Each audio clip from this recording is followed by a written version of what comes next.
This is the Zesty Podcast. I'm your host, Malik Anderson, aka Taka. A new futuristic cyberpunk crime drama follows Xion Juarez and her partner Leon Estevez kicking ass and taking names for the cartel. The comic is called Gunsmoke Icarus, and it's set a millennia after humanity abandoned Earth and crash landed on a far off planet they've named Gaia. Built from the wreckage of an old colony ship, the city of Icarus became an epicenter of Earth culture and, of course, organized crime, which is where our protagonists come in. In the first issue, we meet Xion and Leon on the way to drop off some product in return for payment. However, the deal goes off the hinges, but the two still make it out alive. The debut issue of Gunsmoke Icarus is out now. You can find it on Global Comics. The second issue is on the way. I caught up with co-creator AJ Lynch, who told me all about the behind the scenes of putting the comic together. AJ, welcome to the Zesty Podcast. Thanks for having me. I'm really excited. So at what point did you decide that you wanted to write a comic book? So I've been writing really for most of my life. I mean, even as a little kid, I was writing stories and stuff all the time and doing all that. But I never like realized that it was something I wanted to actually like make something out of um, until a few years ago when I really started reading comics, right? Um, I had some friends that like got me really into reading comics and like paying attention to who's writing things, following runs and events and all of that stuff. Like they really showed me the ropes of getting into comics because I had been surrounded by comic related media, like the old school Spider-Man movies, like the beginning of the MCU and like the DC movies and all that stuff. But I had never like actually got into the comics that those things came from until maybe 3, 4 years ago when I had some friends who were always reading comics even before that stuff started, kind of show me the ropes, right? And I'm the type of person that like once I start interacting with something I like, I start thinking, I want to make that. I want to do that, you know? Wow. So what was the first one? Or like what was the first comic book that your friends shared with you that you were like, "Oh, I'm really into this." So the first comic that got me into like really reading comics was Jeff Lemire's Moon Knight. I forget which year it was printed, but it was just called Moon Knight. It didn't have a subtitle or anything like that. I collected it as a trade, so it was just like one book that contained the entire run. Um, so all of the issues of that story were all like collected into one graphic novel, and I just read that whole thing in one sitting. And that story was like so good, and the art was so interesting in the way that like it supported the story and like it made me th that particular story is very much like, is what you're looking at real or is it happening inside the main character's mind? And like the way the art really sort of sold that to me, it really got me believing that like comics might be the best way to tell a story. So you said that you've been contemplating writing a comic for a while after this. But did you like I guess have any practice beforehand in terms of like storytelling? Were there any resources that you found to help like, okay, how do you build a story of a comic book or understanding like that structure? So really, I mean, the short answer is no. I didn't read any books. I didn't like go through any tutorials. I personally, I'm not really a fan of that stuff, that type of content, because I, when I tell a story, I want to tell the story that I want to tell, and a lot of these like books and like tutorials and that sort of content, I don't want to say that they're bad, but I know that a lot of people, and I've seen it from a lot of people that say that they want to like do something creative, they want to start writing, they see the storytelling medium laid out for them from somebody else's perspective, and then they get clung onto it in a way that where they're just like, this is the way that it's done.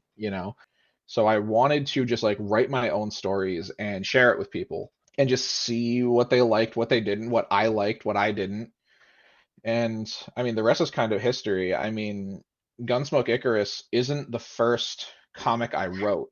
It's the first comic I published, but I've written maybe three or four other comic scripts that haven't gotten drawn um, before landed on this story. Tell me about those others. What were the stories that you were like telling or envisioning for those others? Were they kind of related to Gunsmoke Icarus, have the same cyberpunk vibe, or were they like completely different?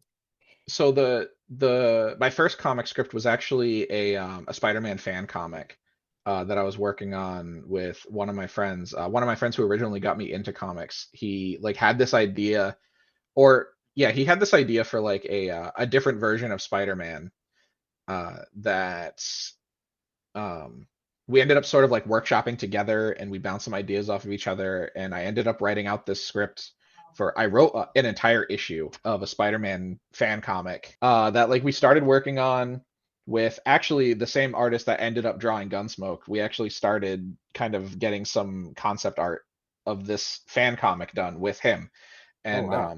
but and maybe I'll show that concept art someday because I do have it, but I've never like posted it anywhere. I think he may have. It was a really cool thing to see like the character that I wrote start to come to life visually, you know. The first original work that I did, I wrote another superhero that was completely my own. I wrote a speedster character, like a Flash, she runs really fast type. Um, and I wrote like a whole first issue that like explains her origin and like how she got her powers and what she's doing and all that stuff. But that never got drawn either.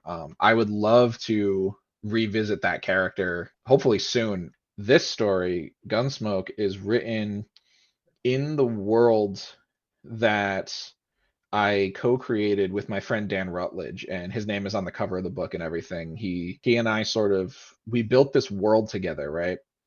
Because like I told him that I started writing actually. Like I showed him the scripts for Kinetic, which is my speedster superhero, and he was like, "Oh, this is super cool." And then like to continue the conversation, he was like, I've had this like whole story and world imagined in my head since I was a little kid." And I was like, "Well, tell me about it." And so he did, and then that gave me ideas, which gave him ideas, which gave me ideas, which bounced back and forth for like a year straight of us just building this world, writing this story. But the reason that Gunsmoke exists first is because get I wanted to like get my foot in the door with making a comic, right? Because I was like, I hit that wall where I was like, okay, wait.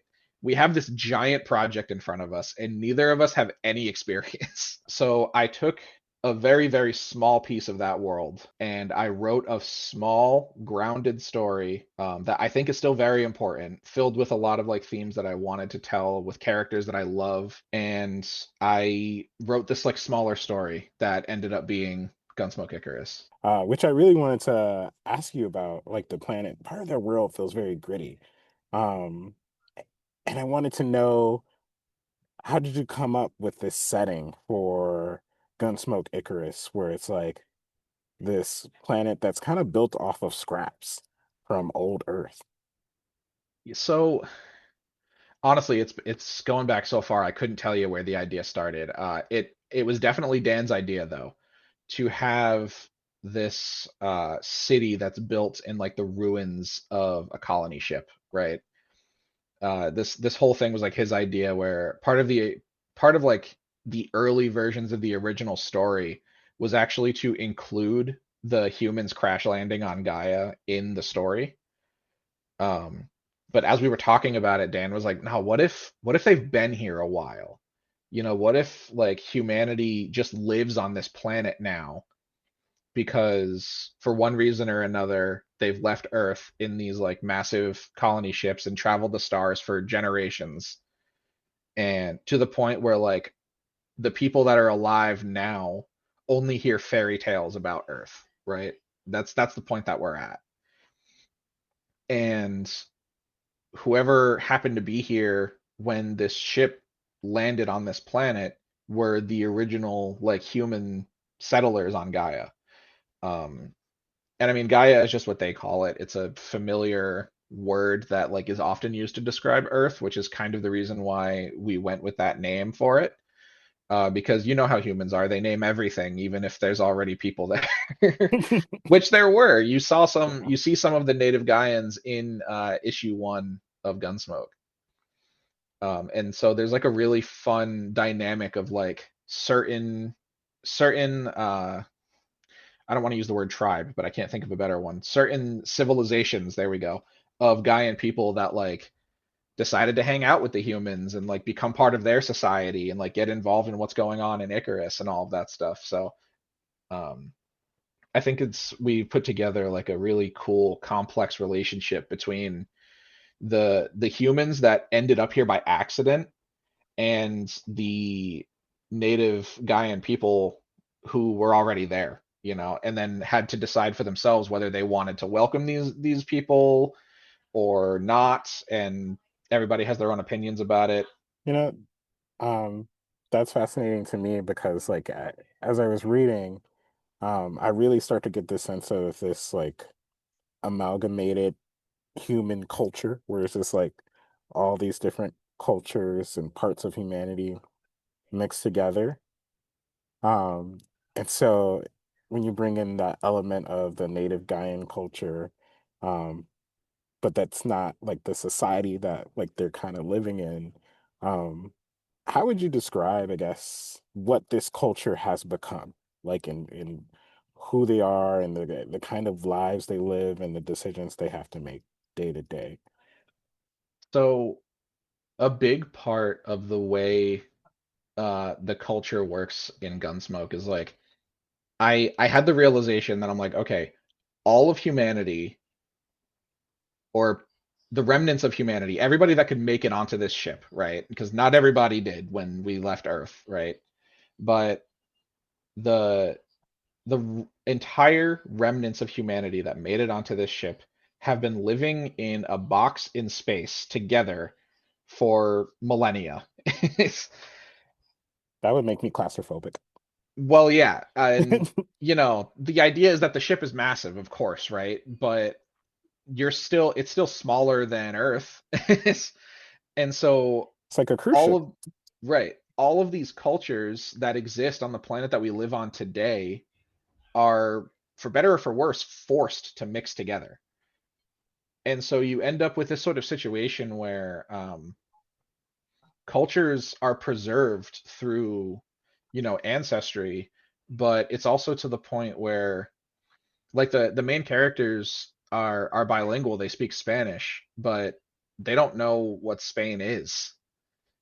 Like they have no idea where this language that they speak comes from. That's so far in their history. It's so far Uh, back in their history that they're like, these are just the languages that the people around me speak, so this is what happens because I speak English and Spanish because my parents spoke both, and then their parents spoke both, and then their parents, and so on and so forth. The culture just gets preserved by the people that live it. Um, and you also get like that cool sort of intermingling of things. And so when it comes time to like land on Gaia, the humans are kind of sticking to what they know, which is the pieces of the ship that their family grew up in. So you end up getting like this very Night City-esque, cyberpunky city, this sort of melting pot of culture where people just kind of are who they are and they live in the cultures that they were raised in, but they're also surrounded by everybody else. And then, you add in the Gaians to the mix, and then some of that culture mixes in too. And it just creates like a wide range of cultures to be involved in, different classes and different languages and different ethnicities, and like all of that stuff still exists.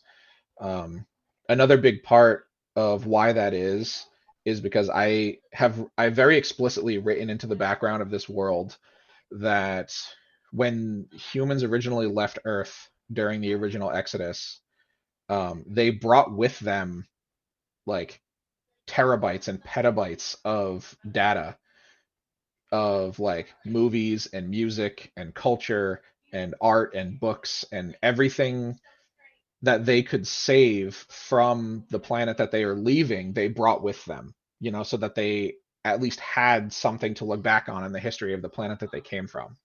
So it's not like, like all of the stuff that we're listening to and watching and reading now is all stuff that they still have access to on the ship. And that comes into play when they're in a situation where now they're in the stars trying to survive. People don't really have time or opportunity to become musicians or actors or make new art. So that's where you get like they're influenced by the culture that we currently live on in this day and age, but millennia into the future. So earlier you mentioned, you know, working on other comics before this and looking at that's how you kind of came across Dante Cutler. Yes. And I wanted to know like how exactly did that working relationship evolve between the three of you and what were those early conversations about what this comic book would actually look like now that you've discussed and you've written about it, but like what you wanted it to look like visually on the page. So I met Dante through the same friend I was working on the Spider-Man comic with. He, shout outs to Broseph.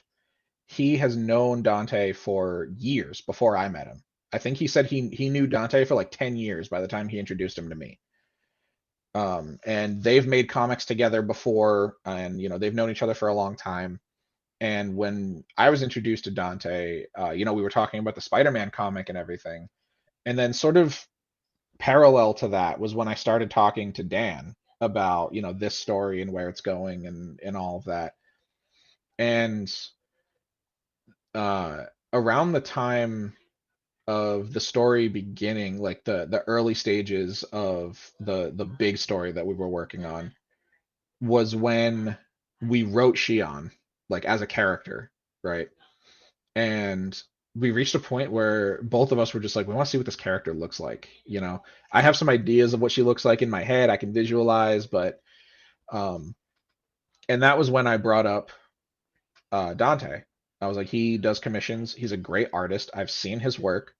I was like, let's just pay him to draw this character out of our heads, just like a concept art sheet, independent of being in a comic, just to see the design for this character, right? And that's what we did. We paid Dante, and we sat with him and discussed like what we wanted her to look like, the energy we wanted her to have, like what her face looks like, what clothes she's wearing. Um, and for anyone who knows, I am a huge fan of Black Lagoon, the manga slash anime. And I wanted one of the things I told Dante was I want people to look at Shion and know that I love Black Lagoon. And so like I wanted her to have like the same energy that Revi does, while also being like Latina and a little bit darker and um not like as what's the word I'm looking for? Basically just have her own style to her while still like being an obvious homage to this character that I enjoy, that started inspiring me to write my own characters. A lot of Shion's personality is like borrowed from Revi of Black Lagoon, along with some other characters from other stories. Like Cyberpunk Edge Runners is a huge inspiration for me in general. You can probably see a lot of it in the comic. Um, and so it was maybe 2 3 days of sitting with Dante, and he was actually streaming this whole time. He does stream on occasion, not as frequently as he used to. He had some work stuff come up, but sitting in his stream chat, guiding him and like saying like, yes, I like this. No, I don't like that. Change this, or do this and that, and sort of just like collaborating on the design of this character live while he was drawing her. Oh, Um, that's really cool. yeah, it was a lot of fun. It was so cool. And then by the time like she was done and colored and everything, that was it. You know, an original character that I wrote, that me and Dan wrote, but that I wrote, brought to life on a page, you know, and that was the coolest thing I've ever experienced. And I was like, this needs to happen now. This has to be a thing. We have to make this story exist. And so that was when I had originally actually started. I started writing Gunsmoke Icarus as a novel, because I didn't have the resources to um, pay Dante to draw an entire comic, because it's so much work, and you know he does a tremendous job. And we've worked together really closely over like the last year, to make this comic come to life. But it's a lot of work, and it costs a lot of money, and you know rightfully so for the amount of that he has to put into it. But I just didn't have it, you know. So I started writing a novel, and I got most of the way through it. I want to say I was like 70% through the novel, um, telling this story, of Gunsmoke Icarus, and it reached a point where I was like sharing chapters of the novel as I completed them, and like you know letting my friends read it and like getting feedback and stuff, and crafting the story sort of one chapter at a time. Which those chapters do still exist. I might launch them. I might like release them as like some sort of bonus collector's thing, just to see how the story has come at some point someday maybe. Um, because the story is very different now. I had to change so much of it to fit it into a comic, but it's still I like it more now. Um, but it wasn't until Dan stopped me one day and he was like, "Let's just do it." You know, he had come across some money and he was like, "I want to see this comic exist, so let's make it happen." That's awesome. Yeah, so we did. Yeah. We paid Dante. I took the first chapter that I had written for the novel, I reformatted it into a comic script, and I gave it to Dante, and we agreed on a price. It was paid, and now the book exists. Um, what we did was we set up a Kickstarter for this issue, for issue one. And our goal, which was accomplished, was to raise funds to pay Dante to draw issue two at the same time as paying to print issue one. So everyone who backed the Kickstarter got a physical copy of issue one of Gunsmoke Icarus. And that campaign gave us the money that we needed to pay Dante to draw issue two. So after all this, the Kickstarter, the starting on a novel, going back and revising, what is something that you learned throughout this process about creating an independent comic book series? Um, I think I want to. The biggest thing that I realized creating a comic is that if you find the right people and just ask for what you need, you'll probably get it. I found myself in like a couple Discord servers surrounded by like other indie comic creators, artists, writers, letterers, colorists, everybody who does every step of the process, right? And even some like reviewers, some other podcasts that I've been on, same thing. Every single time I have asked somebody for something, they have said yes. So I would just like see somebody who's like, "Oh yeah, I review indie comics," and be like, "Hey, can I be on your show?" And they're like, "Yeah, cool." So don't be shy. So don't be shy. It's so easy to be like self-conscious about like the thing that you're making and be like, "Oh no, like I don't know if it's good. I don't know if people are gonna like it, blah blah blah." They're gonna like it. Somebody's gonna like it. Just approach people, obviously be respectful, um, and also be willing to participate in the community. Because if you walk into a room full of like established creators and just slap your book on the table and be like, "Here, everybody support this," nobody's gonna want to help you out, you know. Just like be genuine, be involved, support other people's work. A lot of times, all they want you to do is like share or post or back their Kickstarter for a few bucks. Um, but and that's what I did, and I met some like really awesome people. Um, I mean, I have Stephanie Phillips on the cover of my book with a pull quote, and Stephanie Phillips is an established writer for Marvel and DC. She's written Harley Quinn. She's written like she's written Spider Gwen. That's like her big Some one. big comic books. Yeah, she's working on Daredevil right now. She just announced that she's writing the new Daredevil run. And all I did was just I interacted with her on TikTok and I was like, "Hey, I wrote a comic. I think you would enjoy it. Can I send it to you?" And she said, "Yeah, sure." So I sent it to her. She read it. She told me what she liked about it, and I asked her if I could quote her on the cover. She said yes, and I did.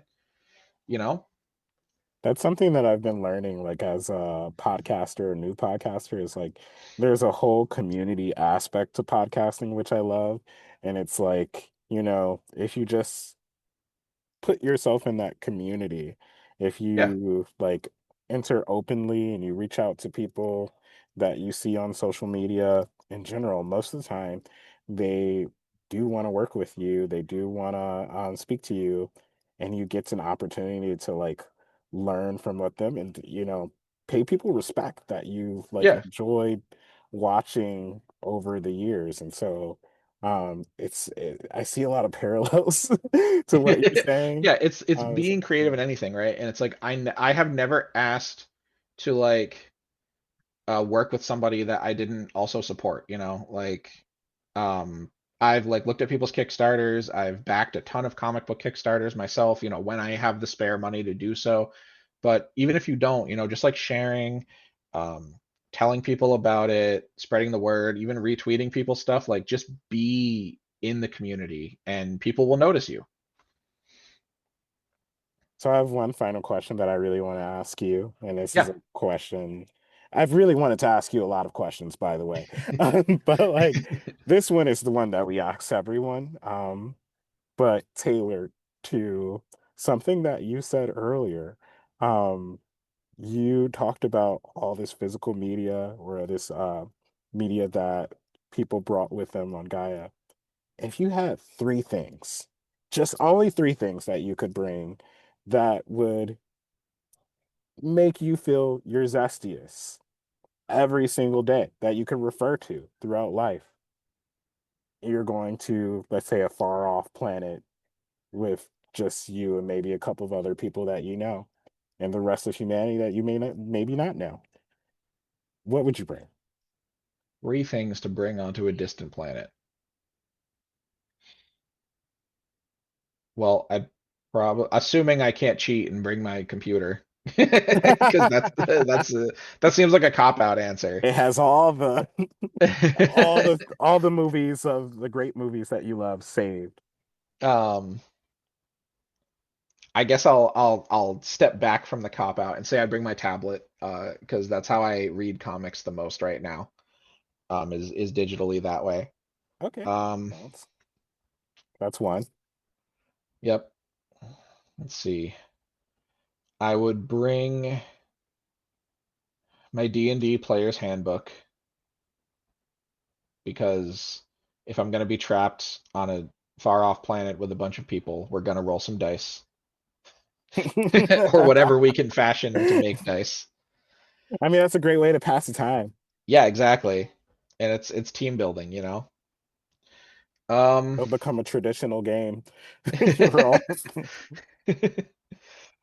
and this is hard because a lot of the things I like to do are encompassed by those two things. Um, I'd bring my cat, I guess. you know, Pets at one point, some people looked at them as gods. They Yeah, love to be worshipped. We specifically bring them cats. wherever we are. That's a great list. Cats as pets. they literally are so comforting, but also like very real with like their personalities. They're like they put you in check. They're like, Oh oh, yeah, they're like, I want attention from you. And that attention makes you feel better. But then they can take it away. exactly. And And you just gotta they be will like, take it away. okay, it's, you have autonomy over your body and how many cuddles you're allowed to have and your Yeah, hugs. exactly. Well, this has been fun. I want to thank you so much for coming on the podcast and sharing your work. I'm Yeah, really looking absolutely. Happy to forward be here. to seeing what comes out next. For sure. Issue 2 of Gunsmoke Icarus is currently in the works. We're like almost through with like the drawing phase. Um, we're looking to start the Kickstarter for it in January. Just to like dodge the holidays and all that stuff. But yeah, it's coming along. Another cool thing that I'm working on is I'm currently in the process of getting issue 1 set up for print on demand. On a couple platforms, which would basically just mean that you could purchase a copy off of either Global Comics or Comics.one, which are the two platforms where it's currently available digitally. Um, and you could purchase a physical copy, and the company would print your one issue and then mail it directly to you. Because one of the things that like I feel so bad about is people always ask me, they're like, "Can I buy like a physical copy of the book?" And I'm like, I don't have any more. Like, I only had enough resources to print enough to fulfill the Kickstarter backers. Um, so I'm currently in talks with two platforms to set up print on demand solutions, which would allow people to purchase physical copies because I know that a lot of people really, excuse me, really do like that physical media. So I'm excited about that. Well, everybody listening, look for it there. Gunsmoke Icarus, issue 2. You can find issue 1 on Global Comics with a subscription. Mhm. AJ, thank you so much. I appreciate Thank you. you.